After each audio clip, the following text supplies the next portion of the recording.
Welcome back to Healthy Living. My man is so annoying.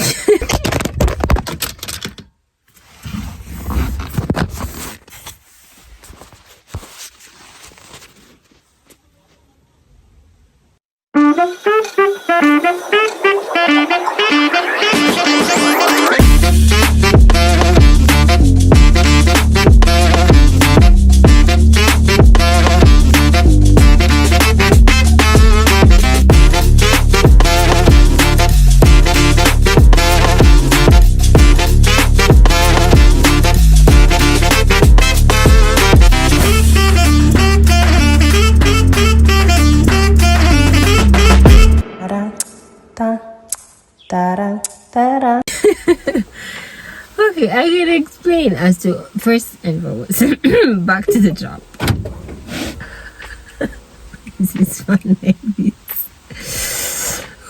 Welcome back to Healthy Living with Christina's Jungle. Okay, so I am, as I shoot this, the irony that the last video I put out was a Lusaka vlog. I'm in Lusaka. Like, my husband had a trip. Like, he was supposed to come here, like drop off something and then leave the next day, and I don't know what came over me.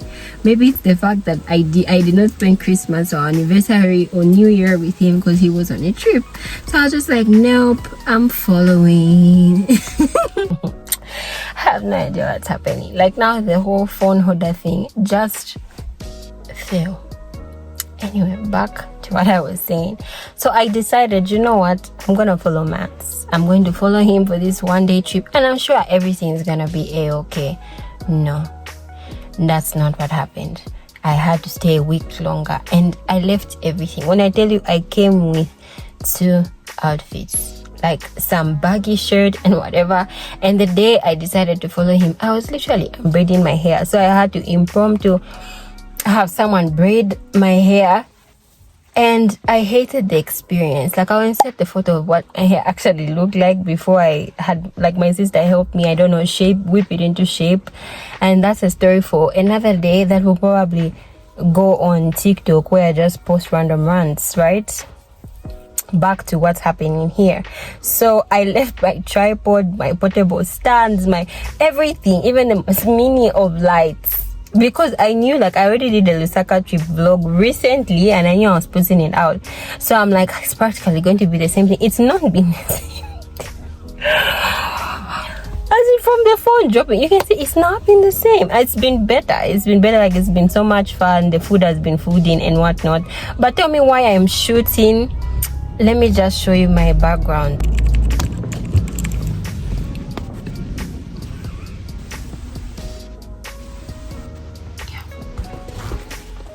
I'm just in some random spot. I just clicked cinematic mode, and I had him park under the sun just so you can see me. It's practically why I look really dark right now, but that's besides the point. My heart would not allow me to go on without me putting out a video this week. Allow me to just start by saying, I don't believe that there's, let me just angle myself in it as the sun changes positions. I don't believe there's like a one size fits all in relationships, because every relationship is different. There's filial, there's this. But I'm particularly talking about relationships, as in from a love relationships, because I feel like just the example I gave of my husband traveling for like over a month, it's not the first time. I gave birth and he wasn't there because he had to travel, right? It's not even like some deep-rooted thing. It's something we both know is necessary, so we don't even, like, it's not an issue. But I thought I should, like, usually when stuff like that happen, I don't react like, I don't know, I'm usually like, oh, okay, you know. Yeah, it's just that the last one was supposed to be like a week and it took a month, so I feel like maybe I had PTSD, and that, no, there goes my natural light. Actually, I look really good. Shout out to Mans for, he knows what. Anyway, yes, so my point is, I think that's probably why I made the spontaneous decision to come. I had to, I kid you not, I'm in a full pep fit. I had to get a shirt and jeans just so that, because like I said, I only had 2 shirts and whatnot. Back to what I was saying. So I feel like in the process, there were like, my logical mind was like, I understand he had to travel and blah blah blah, but at the same time, like, I struggled emotionally because that was anniversary or Christmas. So it's like bad. I don't know. Sometimes when I talk about it, it's not that deep, like, but it warranted a conversation. And so I feel like what got me through it, what got him through it, and what made us happy in the process and made the whole waiting period of him coming back so much fun. And I think it's even what made me free enough to just, hijack his work trip and come just, chill. Right? Not like I don't have a lot of things to do myself. Anyway, I think what helped me with all of that was because I've noticed that we have good healthy. What's wrong with this man?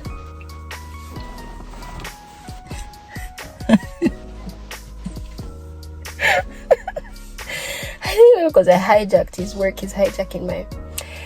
I feel like what has helped us a lot is some good, healthy habits. So that's what I want to talk about. I want to talk about good habits that can help your relationship be a bit more healthy. No, I won't cover everything. Yes, I'm probably going to do a second edition relationship series because I am a strong believer in you hearing more than one side of the story, right? Yes. So I just had 3 major things that have been on my heart since the 1 month, for a very long time, that I just wanted to plug you guys on.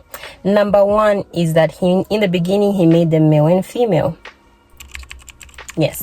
So in the beginning, he made them male and female is something that seems so simple to others. But for me, I feel like the bedrock of what brought me into a relationship with a certain level of knowledge. I always tell people singleness is not an excuse for you to just spend your whole day. And I say this because it's the month of love. Valentine's is coming. I know I don't like the song. My point is, you're not wasting time just because you don't have a boyfriend. What are you doing with the time? Okay, so I read a lot of books, and not crazy a lot, but I still read books. I still listen to sermons, and I love that I'm in my church, because right now in this month of love, we're going in this. Yeah, we have a relationship seminar. So every stage, those looking for love, those believing, those who don't think they should, those married, our coverings take so much time to equip us with knowledge for how to manage each stage of our lives. So it's not an excuse. I think for me, one thing I really fed on was the fact that when I'm in a relationship, this guy is a guy and I'm a girl. No, facts. That's how it is. Because sometimes I feel like people forget that and assume that everything is just going to automatically fall into place. I'll give an example of something that trended a lot when I was single. Care packages and all of this stuff. That time of the month packages and all of that stuff. When I met my man, I feel like these are things I sort of literally, I don't want to say teach him. And I say this because people are like, I'm not how to build a better boy. I feel like that's limiting yourself. You're limiting the potential of what your relationship can grow into, because relationships should grow. Honestly, when you're celebrating anniversaries, it shouldn't just be another number. It should actually mean that there's something changing, there's growth, right? So in the same vein, why I was talking about that is because it's something I heard my pastor say in these same empowerment sessions. He once said, the best teacher, yes, is the Holy Spirit, but the second best teacher is your partner.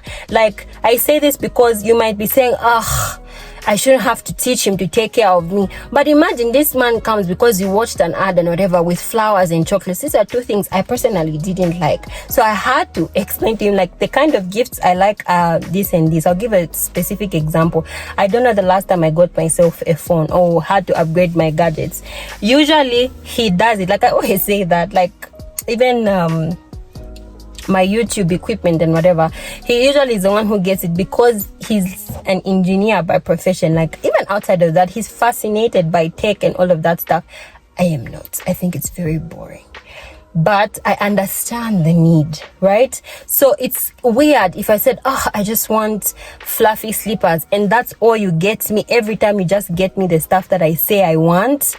Now that's where the problem comes in. But I still like this girly stuff. I did share with him some of the things that matter to me, but I don't want it to take over your personality. I fell in love with you, so I still want your version of gifts. Tell me why you got me this freakish tripod thing. What does it do? Like, the way his face lights up when he's telling me that stuff makes the gifts more meaningful to me. Just an example. So I'm basically trying to say, like, there are certain things that are biologically, psychologically, so on and so forth, that like make you that your partner isn't. So sometimes, yes, you have to teach them.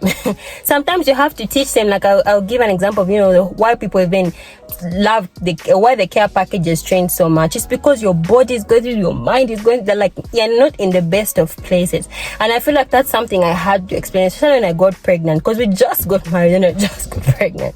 Like, it was that thing where I sort of had to explain, like, I feel my chest is on fire, I feel gaseous 24/7. Like, if my face looks like I'm making a mean face, I promise you it's not to you. It's just that I'm so tired of throwing up the whole day, right? He's not going through it. No matter how loving and how understanding he is, for the longest time I'll just be throwing up non-stop. Like, I'm running to the sink, meaning I've puked in the passage or something, and he's just following me behind with a mop and stuff. And I thought that's really sweet, but at the same time, he wasn't the one puking. So sometimes he might think after he's mopped it up, it's over. No, it's not over. I may go through it all over again, right? So I had to explain some of these things to him. Like, I can't control myself, I can't hold my lips so I don't throw up. Like, it just happens sometimes. Like, everything is shooting out of me.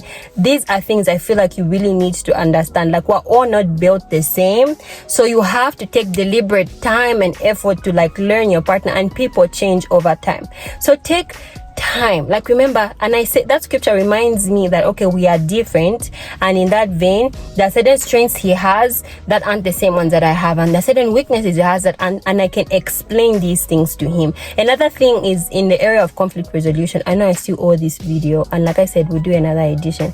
With conflict resolution, one challenge I noticed every time my husband and I were trying to resolve an issue, he's giving me the logical synopsis.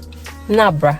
Like, right now, I'm just hurt that you did not let me pick my psychedelic curtains. I do not care why and who and the 4 F's of curtains.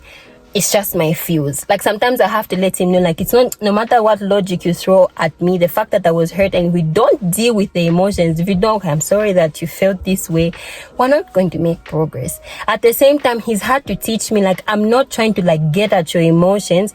This is what's on the page, like, logically and stuff. And I feel like sometimes when I see it's like logic versus emotion, we both take, like, a time to just, okay, let me sit and spew things your logical way. You sit and spew things my emotional way. Even vice versa, when he's the one who's feeling emotional and I'm just throwing the logical book at his face. Some things you're honestly going to have to teach each other because you were built different. Number 2, it's a two-way street. Okay, it's a two-way street. I feel like it's something that many people need to understand with regards to having a healthy relationship. So I don't say this to attack, especially for us who are married. I don't attack the fact that you are one and so on and so forth. But when you become one, there's no angel of oneness who, I don't know, maybe there is, but like, who comes and then you morph into literally one physical, psychological being. Oh my God, now it's my daughter stalking me. A girl can't just have 5 minutes. Anyway, like, my point is, like, there are still certain things that would be different. It's like my first point, right? So in the same vein, it's usually overlooked the fact that outside of teaching your partner, you both sort of need to be growing to be at a certain place of health. Okay, I'll give an example of something I saw in a recent couple. I don't know if it was on TV or whatever. The girl's mom was sick, and he was so tired of always having to comfort her over that. I know it sounds like red flag, dump him. Like, anyway, to each his own. I don't know why they're together. To each his own, and it's none of my business. Like, what is it to me? My point is, she felt like you're not being there for me. So another girl was trying to show her perspective, like, this is a guy, he gives up I don't know how many hours of his day to sit next to you, to hold you, to comfort you. Like, what more of being there would you want? And I honestly saw both sides of the story. Like, because sometimes they're trying to, like, because you only want things one way means, I don't know if you're getting what I'm saying. I'll give you an example of love languages. just because you just want to hear words of affirmation. Me, I've done the research. It's just words of affirmation. It means that it's the only way ever that love can be communicated. It's not. I feel like one of the biggest reasons that whole whatever exists is to show you that there's different forms of, ways that love is expressed. There are several times I go to my husband and I cry saying I want something, and then maybe he's just quiet or whatever, hug me, pat me on the back. He won't actually say words to me. Tomorrow he's come with the thing maybe that I wanted. He is like Mr. Acts of Service. He will act on it. I have to beg him. Like, when I'm telling you this and I'm opening up to you, this is not time for Mr. Fix It last things. Chill and just listen. And I know it's not in his nature, because that's how he responds. The wife, I will lip. I will talk about it. Like, sometimes I can see like something was hard, like maybe work was really hard for him, and I'm like, let's just sit down and let me just make you some tea and whatever. And he hates hot beverages. Let's just talk about it. Let's talk about it. Everything is let's talk about it. And the fact that maybe they don't talk about it, this man doesn't love me, blah blah, like maybe that's not what he wants. Sometimes I've come to learn, like, because if something unpleasant has happened, he wants to forget about it. Like, he doesn't want to talk about anything in the emotions of something. So maybe I'll be like, let's watch something funny, or let's watch something, I don't know, that you want to watch is boring and people are just, I don't know, beating each other. But I'ma be there, and then when you're ready, you can call me. Like, you have to understand that it's a two-way street. Not everything will turn out the way you want it to turn out. So, like, sometimes putting yourself in your, like, literally loving your partner the way they want to be loved, and accepting that they may not always express things exactly the way that you want. Does that make sense? And all this, I'm not saying ignore red flags. Him, the way he loves, he's got so much love. He now has to date 65 people. This is healthy living. Like, I think we've already addressed that and left it at the door. Me, I'm talking about you being in an active relationship and some of the things you need to do, like, or some of the things I personally have noticed have helped us grow. Like, sometimes he knows, like, okay, I'm tired. I don't even have enough to, like, talk about it. But my wife has, like, she just wants to talk. So I have to, like, put in the extra effort, right? He's not sitting there thinking, she's so insensitive. She knows I can't really talk right now. Like, imagine, sometimes I tell people at the end of life, you're 100 and whatever, and you start regretting, I wish we had more fun and loved each other more and not fought. But then it's like some of these petty things, like, instead of you, it's the same with arguments, right? Like, it's not even that important. This, which brings me to whatever subsection B of this point, like something that the Lord had talked to me about, it being a two-way street. You'll notice in the scriptures that Ananias and Sapphira, they agreed as a couple because they are one, right? Awesome. But they were both still asked. They were both still given an opportunity. You see, Zachariah and Elizabeth, the parents to John the Baptist, the Bible says they were both righteous. Like, God is still seeing both sides of the street. Like, he's still, checking both sides out. It's why you see the balancedness, even in Ephesians 5, one of my favorite scriptures, it talks about husbands and wives and their duties and whatever. God literally always addresses both. He talks to the both of you. Like, so there's certain things Christina has to do, there's certain things he has to do. So no matter how, and I've seen this in my relationship with God, like, I can do the bare minimum for my husband, and the Lord is like that's because he's a very understanding man. If I give him the leftovers for 3 days ago, he'll eat. And the Lord is like it's his understanding, because he knows your day can be crazy busy, but you're now abusing it. You were not even busy. The day was not even that crazy. You could have just skill out the food just fine. You would have, but no, you are, at the end of the day, you have to, I try as much as I can to love him, to forgive him, and all of that stuff. As God, the Bible says, do everything as unto the Lord. Even Bama love is the same, I personally feel. Christina's personal thoughts. So it's a two-way street. Like, it's not enough. Like, you have, I remember recently, my pastor had posted something that my husband had done for me, right? And people were in my DM, and my sister was laughing. Like, what they don't know in the background is the kind of, person that you are. Why this hair? Let me tell you a story about this hair, by the kind of person that you are in the background, right? Like, last year, one of the issues that I had,